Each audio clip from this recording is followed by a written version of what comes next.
reverse camera with 5-inch screen. So the screen, it looks good.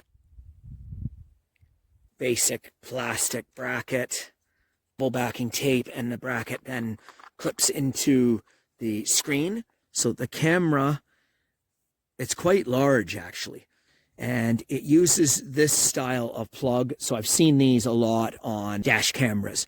The transmitter, so this is wired into the car, and then this is the transmitter and connects to the camera. Comes with the car cigarette lighter plug, 3 amp max.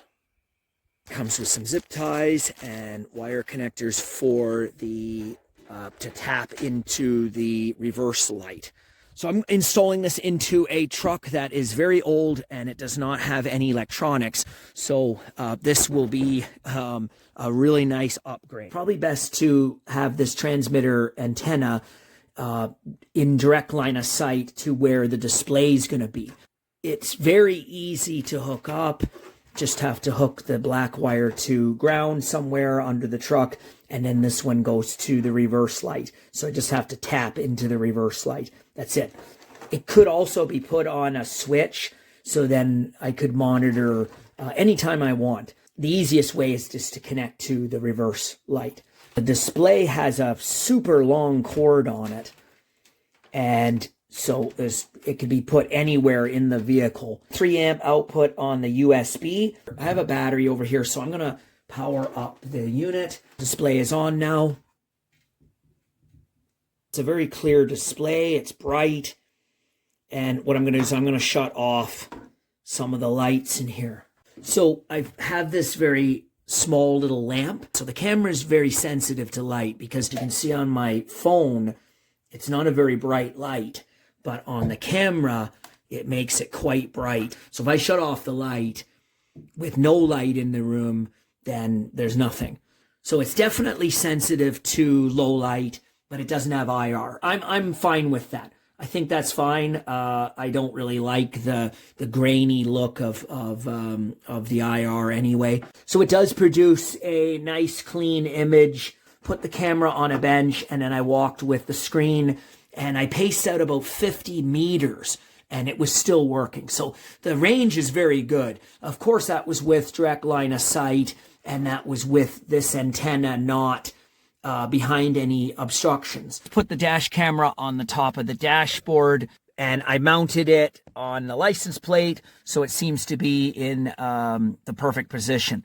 So it works really well with this truck because I can have it nice and close. So I replaced one of the bulbs. I put an LED reverse light in because without the LED bulb, it just doesn't light up that much. There's a car behind me there.